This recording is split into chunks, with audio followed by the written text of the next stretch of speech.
Hello दोस्तों, मैं हूं ब्रह्मा और आप देख रहे हो आपका अपना यूट्यूब चैनल पैसा टू पोर्टफोलियो, जहां हम पैसे से पोर्टफोलियो तक का सफ़र आसान करते हैं।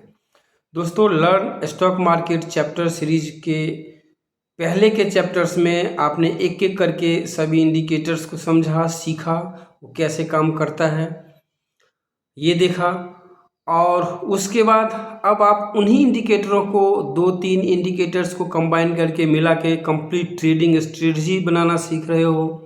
कौन से इंडिकेटर के साथ दूसरा कौन सा इंडिकेटर अलाइन होकर अच्छा सा ट्रेडिंग सेटअप जनरेट करता है, buy signal, sell signal, hold signal सब जनरेट होता है। इस तरह की स्ट्रेटजी बनाना सीख रहे हो। और आज की वीडियो में पैराबोलिक सार को लेके एक बहुत ही मस्त ट्रेडिंग स्ट्रेटजी में आप लोगों को सिखाने जा रहा हूँ, तो वीडियो को ध्यान से देखिए और सीखिए।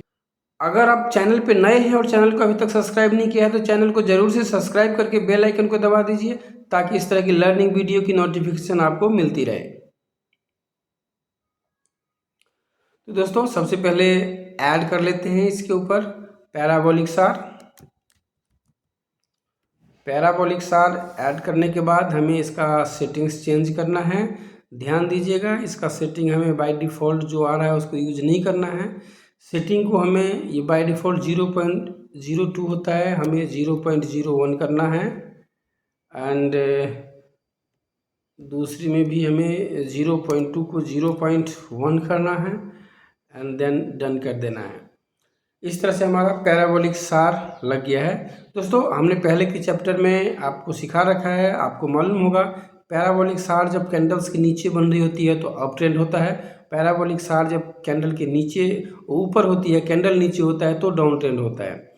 और जब भी प्राइस पैराबोलिक सार को तोड़ के ऊपर जाता है तब एक मूवमेंट दिखता है, जैसे यहाँ पे दिख रहा है, जैसे यहाँ पे दिख रहा है, राइट। तो इस तरीके से होता है। लेकिन पैराबोलिक सार एक ट्रेंडिंग मार्केट में अच्छा काम करता है, चौपी मार्केट में, साइडवेज मार्केट में अच्छे से काम नहीं करता है। ये मैंने आपके पहले के सीरीज में भी बता रखा है, आपको याद हो तो।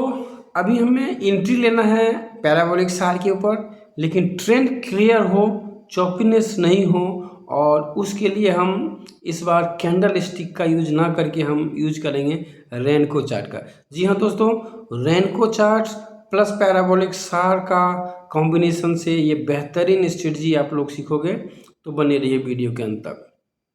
अभी सबसे पहले रेनको चार्ट लगाने के लिए जो कैंडल का सिंबल है यहाँ पे उस पर क्लिक करेंगे और यहाँ पे हमें इस लिस्ट के अंदर दिख जाएगा रेनको चार्ट। तो ढूंढते हैं रेनको चार्ट कहाँ पे है। ये यहाँ पे आ रहा है रेनको चार्ट, यहाँ पे इसे हम यहाँ से सेलेक्ट कर लेंगे। अब ये हमारे सामने आ गया रेनको चार्ट।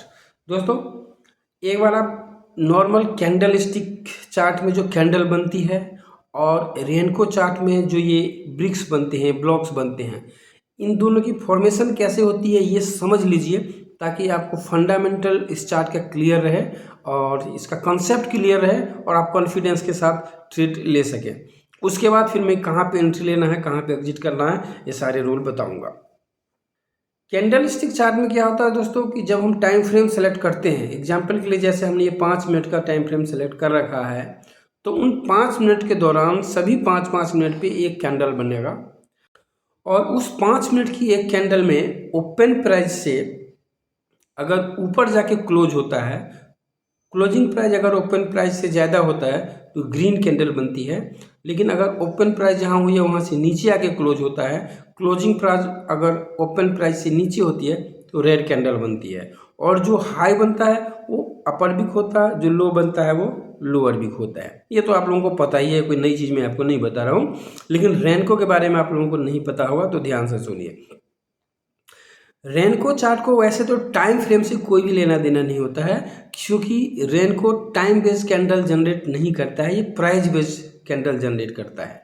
सपोज कीजिए कि एक 100 रुपये का स्टॉक है, एक 100 रुपये का 100 रुपये का एक स्टॉक है और रेनको चार्ट में आपने प्राइस की सेटिंग 10 रुपये पर रखा हुआ है।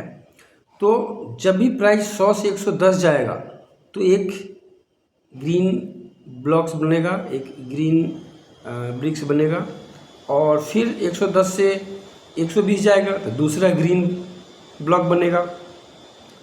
लेकिन अगर 120 से फिर 10 रुपये नीचे आएगा, 120 से फिर 110 आ गया, एक रेड ब्लॉक बनेगा, 110 से फिर 100 आएगा, एक रेड ब्लॉक और बनेगा, 100 से 10 रुपये और नीचे आ गया, 90 पे आ गया तो एक रेड ब्लॉक और बनेगा।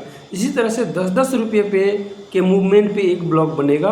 अगर 10 रुपये प्राइस बढ़ा है तो ग्रीन ब्लॉक बनेगा, 10 रुपये प्राइस गिरा है तो रेड ब्लॉक बनेगा, राइट। अब दोस्तों उसमें जैसे ये टाइम फ्रेम हमने 5 मिनट का रखा हुआ है, तो हर 5 मिनट पे कैंडल स्टिक की तरह हर 5 मिनट पे एक ब्लॉक यहाँ पे नहीं बनेगा, हर 5 मिनट पे कैंडल यहाँ पे नहीं बनेगा।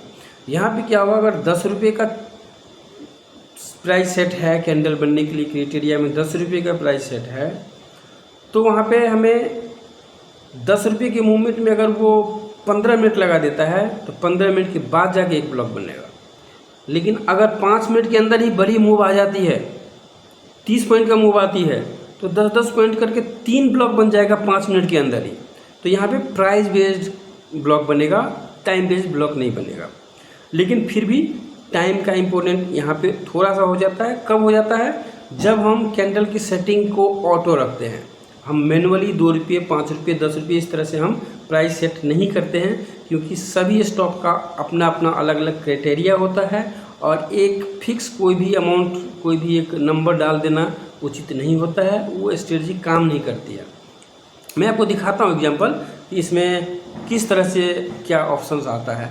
आप जब यहाँ पे रेनको पे जाते हो, कैंडल वाले ऑप्शन पे जाते हो और ये जो रेनको सेलेक्ट किया, उससे पहले यहाँ पे देखो ये सेटिंग का ऑप्शन है, इस पर हम क्लिक करते हैं तो यहाँ पे आता है enter value and hit enter. So यहाँ पे हमें अगर लैपटॉप कंप्यूटर पर आप लोग काम कर रहे हो तो यहाँ पे वैल्यू डाल के इंटर कर दो और सेलेक्ट ऑटो सेलेक्ट।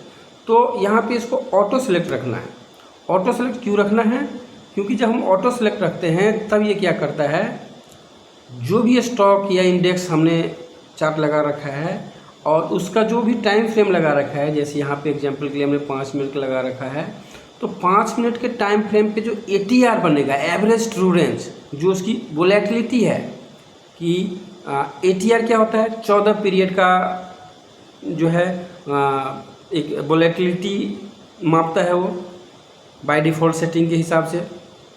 सो 5 मिनट अगर हमने रखा है तो 5-5 मिनट की 14 कैंडल का वो एवरेज ट्रू रेंज निकालेगा। उसकी जो वैल्यू आएगी उस वैल्यू को ये यहाँ पे लेगा रेनको चार्ट का ब्लॉक फॉर्मेशन के लिए, तो वो ऑटो रहेगा, वो स्टॉक के वॉलेटिलिटी के हिसाब से अलग रहेगा सब में, राइट।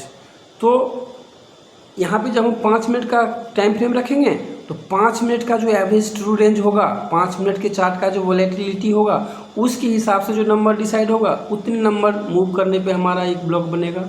और अगर इसी टाइम फ्रेम को हम यहाँ से बदल देंगे और हम यहाँ पे 15 मिनट करेंगे तो 15 मिनट के टाइम फ्रेम के हिसाब से जो वोलेटिलिटी होएगी उससे जो नंबर निकलेगा उतने पॉइंट के मूवमेंट पे एक ब्लॉक बनेगा, राइट।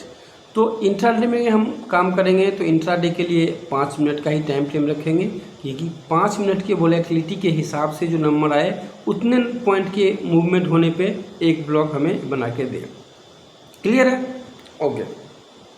लेकिन चूंकि हमने 5 मिनट का टाइम फ्रेम रखा है तो हर 5 मिनट पे एक ब्लॉक नहीं बनेगा, कभी कभी 10 मिनट पे एक ब्लॉक बनेगा, कभी कभी 15 मिनट पे एक ब्लॉक बनेगा और कभी कभी 5 मिनट के अंदर 2-2, 3-3 ब्लॉक भी बन सकते हैं, राइट। वो वोलेटिलिटी कितनी है और उन 5 मिनट के अंदर मूव कितना हुआ उसके ऊपर डिपेंड करेगा। ये तो अगर टेक्निकली पार्ट, इसको आप बहुत ज़्यादा माथापच्ची करने की ज़रूरत नहीं है इसमें। ये जस्ट आपका कंसेप्ट, अगर आप जानना चाहते हो किसी भी इंडिकेटर पे काम करने से पहले ये इंडिकेटर काम कैसे करती है, इसका मेथड क्या है कैलकुलेशन का, इसके लिए समझाया। मेन चीज़ क्या है, हमें एंट्री कहाँ लेनी है, एग्जिट कहाँ लेनी है, रिस्क कितना मिल सकता है और रिवार्ड कितना मिलेगा, राइट। ये चीज़ें हैं मेन पॉइंट। तो उसके लिए हमने पैराबोलिक सार लगाया है और उसकी सेटिंग हमने अपने हिसाब से किया है। बाय डिफ़ॉल्ट सेटिंग को चेंज करके 0.01 एंड 0.1 वाला जो है अपना चेंज किया है अपने हिसाब से, और ये बैक टेस्टेड है। और अभी मैं आपको दिखाता हूँ कि क्या करना है। जैसे कि सपोज कीजिए कि यहाँ पे ये रेनको चार्ट का ब्लॉक जो है वो पैराबोलिक सार के नीचे बन रहा था। तो जब भी ये पैराबोलिक सार नीचे आ जाए, शिफ्ट हो जाए। जैसे यहाँ पे इस कैंडल ने, इस ब्लॉक ने, यहाँ पे एक्चुअली इसको कैंडल नहीं बोलते हैं, रेनको चार्ट में ब्लॉक या ब्रिक्स बोलते हैं, राइट।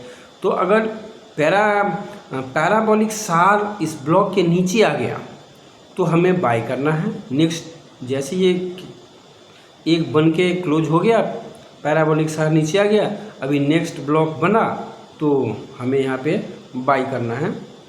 और जैसे ही एक रेड ब्लॉक बन जाएगा, कंप्लीट क्लोज हो जाएगा, तो हम फिर उसकी क्लोजिंग पे हम निकल जाएंगे। जैसे कि एग्जांपल के लिए यहाँ पे हमारी को ये पैराबोलिक सार ये नीचे आया, हम इस वाले पे एंट्री लेंगे, नेक्स्ट कैंडल ऊपर गया हमारे फेवर में, उसके नेक्स्ट कैंडल रेड बन गया, हम निकल जाएंगे।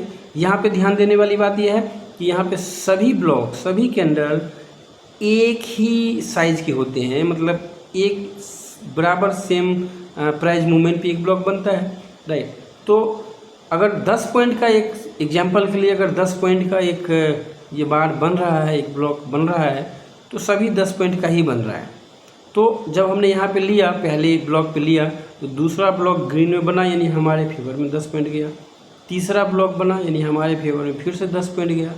और फिर जब एक रेड बना तो 10 पॉइंट नीचे आ गया, हम निकल गए। तो ये लगभग में ये हमारे को 10 पॉइंट दे के निकला या कॉस्ट टू कॉस्ट निकला। ये वो ट्रेड हैं जो नहीं चला। मैं पहले आपको वो चीज़ दिखा रहा हूँ कि जो चीज़ नहीं चला, फेल हो गया, तब ये कंडीशन है कि उसके बावजूद भी आपको लॉस नहीं हुआ। इसमें दोस्तों बहुत बड़े बड़े ट्रेंड पकड़ में आते हैं, मैं आपको दिखाता हूँ। थोड़ा सा पीछे चलते हैं, आप यहाँ पे देखिए, यहाँ पे देखिए दोस्तों, मैं यहाँ पे एक मार्कर ओपन कर लेता हूँ ताकि मैं आपको मार्क करके दिखा सकूँ।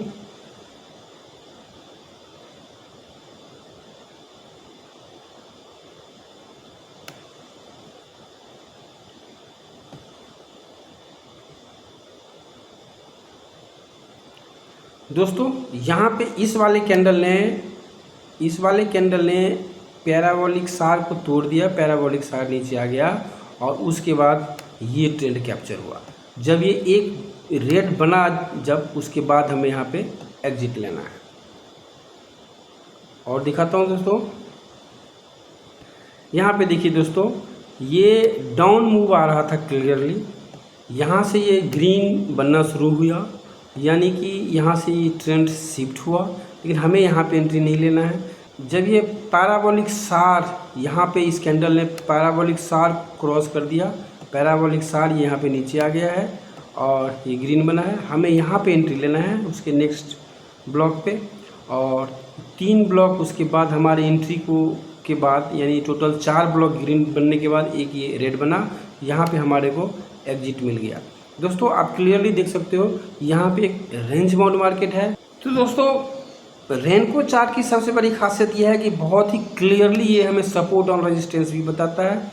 ये तो रेजिस्टेंस है और ये सपोर्ट है, बहुत ही क्लियर, बिना किसी कन्फ्यूजन के दिखा रहा है कि एक रेंज बाउंड में मार्केट चल रहा है। लेकिन ये तो रेंज बाउंड होने के बाद पता चला कि रेंज बाउंड है। पहले तो जब यहाँ पे था तब तो हमें नहीं पता चल रहा कि रेंज बाउंड है। हम यहाँ पे एंट्री तो लेंगे, थोड़ा सा, बहुत बड़ा टारगेट हिट नहीं हुआ लेकिन थोड़ा सा लिया तो कुछ नहीं। फिर यहाँ पे बियरिश ट्रेंड दिखाया, हम फिर लेंगे। अब जब ये 2-3 बार यहाँ पे घूम गया तब जाके क्लियर हुआ ये रेंज बाउंड है।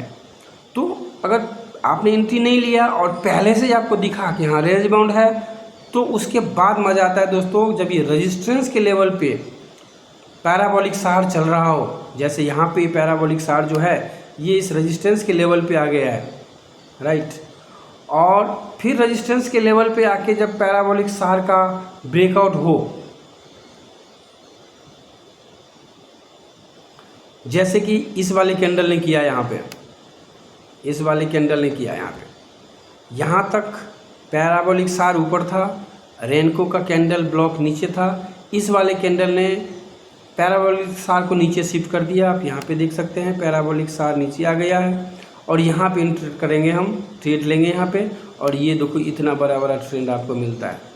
तो इस तरीके से दोस्तों बहुत ही इजी वे में, बिना किसी कन्फ्यूजन पे आप रेनको चार्ट के माध्यम से ट्रेंड आइडेंटिफाई करेंगे। रेनको चार्ट की दिशा में आपको ट्रेड लेना है और एंट्री लेने का क्राइटेरिया जब पैराबोलिक सार का ब्रेकआउट हो, जब पैराबोलिक सार शिफ्ट हो, ऊपर से नीचे आया हमें बुल स्ट्रिक लेना है, नीचे से ऊपर गया हमें बियर स्ट्रिक लेना है।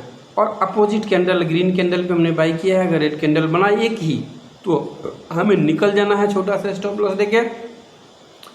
और 1:1 1:2 की तो बात ही क्या है दोस्तों, आप लोग यहाँ पे देख सकते हो हमारा एक ब्लॉक का स्टॉप लॉस होता है और यहाँ पे 10-10 12-12 ब्लॉक हमारे फेवर में जाते हुए दिखते हैं। सो 1:5 1:10 सब कुछ पॉसिबल है दोस्तों। यहाँ पे बस कंसिस्टेंसी से काम करेंगे, प्रॉफिटेबल बनने से पहले कोई नहीं रोक सकता है आपको। आशा करता हूँ एक स्ट्रेटजी सीखा है आपने। वीडियो पसंद आया तो वीडियो को लाइक कीजिए, कुछ भी मन में डाउट है तो कमेंट कीजिए, आपके सवालों का जवाब मिलेगा। और वीडियो को अपने दोस्तों के साथ शेयर कीजिए, वो भी सीखेंगे और आपको दुआएं देंगे। चैनल को जरूर से सब्सक्राइब कर लीजिए और बेल आइकन को दबा दीजिए ताकि इसी तरह के लर्निंग वीडियो जब भी अपलोड होगी इस चैनल पर तो आपको उसकी नोटिफिकेशन मिल जाएगी। वीडियो को यहाँ तक देखने के लिए बहुत बहुत धन्यवाद।